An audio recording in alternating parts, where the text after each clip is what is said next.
నూలులో శతాబ్దాల గౌరవం, పట్టు పరంపరకు ప్రతీక, సంప్రదాయానికి శాశ్వత చిరునామా సఖీ. టీ20 ప్రపంచ కప్లో హోస్ట్ చేస్తున్నటువంటి దేశం ఇప్పుడు ఎలిమినేట్ అయిపోయింది. అంటే మనమేగా హోస్ట్ చేస్తున్నామని కంగారపడవచ్చు. మనతో పాటుగా శ్రీలంక కూడా టీ20 వరల్డ్ కప్ని హోస్ట్ చేస్తుంది, సహా హోస్ట్గా ఉంది. నిన్న జరిగినటువంటి మ్యాచ్లో న్యూజిలాండ్ పైన దారుణమైనటువంటి ఓటమిని చవిచూసి శ్రీలంక ఇంటిపాట పట్టింది. ఇప్పుడు సూపర్ 8 దశలోనే ఇంకొక మ్యాచ్ మిగిలిండగానే సూపర్ 8 నుంచి ఎలిమినేట్ అయిపోయింది. దీంతో టోర్నమెంట్ నుంచి నిష్క్రమించేసింది. శ్రీలంక ఓటమికి గల కారణాలేంటి, సోషల్ మీడియా చెప్పులు ఏం చర్చ నడుస్తుంది, శ్రీలంక యువత, శ్రీలంక క్రికెట్ అభిమానులు ఏ రకంగా చర్చ కొనసాగిస్తున్నటువంటి విషయాన్ని చూస్తే వారు తీవ్రమైనటువంటి మనోవేదనతో పాత జ్ఞాపకాలను గుర్తు చేసుకుంటున్నారు. ఒకప్పుడు జయసూర్య, అదేవిధంగా కుమార సంగర్కర్గా జయవర్ధనే, దిల్షాన్ ఇలాంటి భీకరమైనటువంటి లైనప్ ఉన్నటువంటి బ్యాటింగ్ ఉన్నటువంటి టీం, మలింగ, ముత్తయ్య మురళీధరన్ ఇలాంటి అద్భుతమైనటువంటి ప్రపంచ స్టార్స్ ఉన్నటువంటి టీం ఈరోజు మసగబారిపోయింది అంటూ కూడా ఆవేదన వ్యక్తం చేస్తున్నారు. వారి యొక్క వారసత్వాన్ని కొనసాగించేటువంటి క్రీడాకారులు మా జట్టులో లేకపోవడమే మా యొక్క దరిద్రం అంటూ కూడా అక్కడ శ్రీలంక అభిమానులు కామెంట్స్ చేస్తున్నారు. నిన్న ఇంత దారుణంగా ఓటమి పాలవడం, ఏమాత్రం చిన్న పోరాట పటిమ కూడా చూపించలేదు నిన్న పోటీలో. డూ ఆర్ డై మ్యాచ్లో, నాకౌట్ మ్యాచ్లో గెలిస్తే ఉంటాం లేకుంటే ఇంటికి వెళ్ళిపోతాం అనేటువంటి మ్యాచ్లో శ్రీలంక ప్రదర్శన అత్యంత దారుణమైనటువంటి పరిస్థితి. వరుసగా గెలుస్తూ వస్తున్నటువంటి శ్రీలంక గ్రూప్ స్టేజ్ నుంచి ఆస్ట్రేలియా మీద కూడా గెలిచింది. అలాంటి సందర్భంలో శ్రీలంక సూపర్ 8కి వచ్చేసరికి ఒక్కసారిగా పూర్తిగా సీన్ మారిపోయింది. అంటే అతి కాన్ఫిడెన్సా లేకుంటే ప్లేయర్లలో ఆ పస లేకపోవడమో తెలియదు. కానీ మొదట బ్యాటింగ్ చేసినటువంటి న్యూజిలాండ్, ఇక్కడ ఒక చర్చ కూడా నడుస్తుంది. శ్రీలంక న్యూజిలాండ్ మ్యాచ్లో టాస్ గెలిచినటువంటి శ్రీలంక బౌలింగ్ తీసుకోవడమే అతిపెద్ద తప్పిదం అంటూ కూడా చెప్తున్నారు విశ్లేషకులు. ఎందుకంటే ఆ పిచ్ అలాంటిది, పూర్తిగా సెకండ్ బ్యాటింగ్కి ఏమాత్రం అనుకూలం కానటువంటి పిచ్ అంట అది. అలాంటి తరుణంలో శ్రీలంక మొదట న్యూజిలాండ్కి బ్యాటింగ్ ఇవ్వడం ఏంటి అనేటువంటి ప్రశ్న కూడా ఉత్పన్నమైంది తర్వాత శ్రీలంక బ్యాటింగ్ చూసిన తర్వాత. ఎందుకంటే మొదట బ్యాటింగ్ చేయడానికి కూడా న్యూజిలాండ్ మొదట ఇబ్బంది పడింది, రాణించారు శ్రీలంక బౌలర్లు కూడా. కానీ చివరలో క్లైమాక్స్లో ఒక సినిమా చూపించారు న్యూజిలాండ్ బ్యాటర్లు. ఆ సినిమాతోటే మొత్తం మ్యాచ్ స్వరూపం ఒకసారిగా మారింది.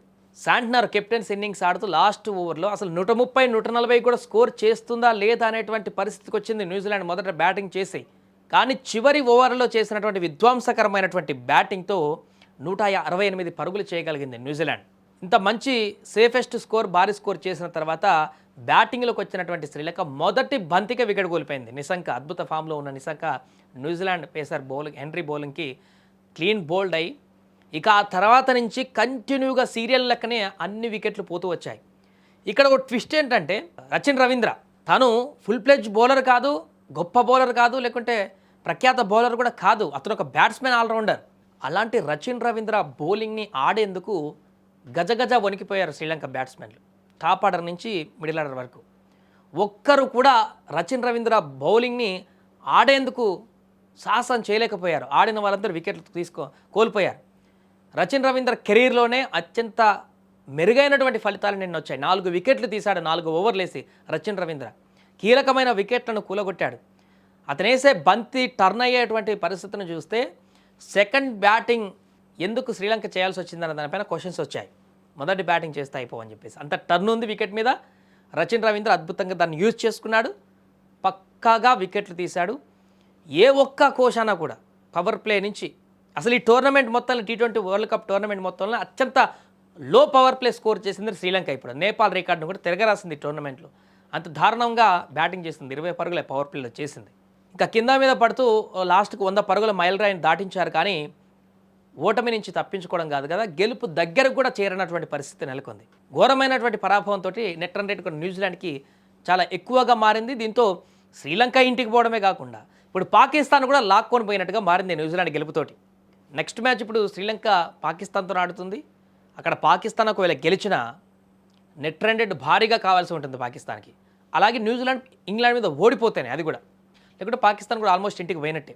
ఏదేమైనా కూడా శ్రీలంక న్యూజిలాండ్ మ్యాచ్లో హోస్ట్ చేస్తున్నటువంటి శ్రీలంక ఈసారి కనీసం సెమీస్ కన్నా వెళ్తుందని అనుకున్నారు. మొదట గ్రూప్ స్టేజ్లో ఆస్ట్రేలియాను కూడా ఓడించి అద్భుతంగా ఫామ్ కనబరుస్తున్నటువంటి పరిస్థితిని చూసి శ్రీలంక మంచి ఫామ్లోకి వచ్చింది, సెట్ అయిపోయింది. మొత్తం గత కొంతకాలంగా ఉన్నటువంటి జట్టుకు ఇప్పటికీ చాలా డిఫరెంట్ వేరియేషన్ కనిపించింది, పక్కాగా సెమీస్కి వెళ్తుందని అనుకున్నారు. కానీ వారి యొక్క వైఫల్యాలన్నింటినీ కూడా సూపర్ 8లో మ్యాచ్లో చూపించారు. దీంతో ఇంటి ముఖం పట్టింది. దీంతో శ్రీలంక అభిమానులందరూ కూడా ఇప్పుడు ఒకటే, వారు కళ్ళ నుంచి నీళ్లు రావడమే ఇంకా ఆలస్యం అన్నట్టుగా మారింది.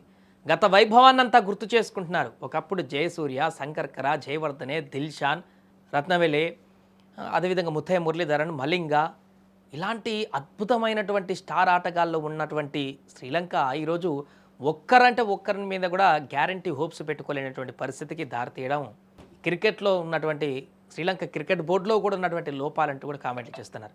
ఏదేమైనా కూడా శ్రీలంక మొత్తానికి T20 వరల్డ్ కప్ నుంచి ఎలిమినేట్ అయింది. పూర్తిగా ఇంకొక మ్యాచ్ మిగిలినా కూడా అది నామమాత్రపు మ్యాచ్గానే మిగిలిపోతుంది.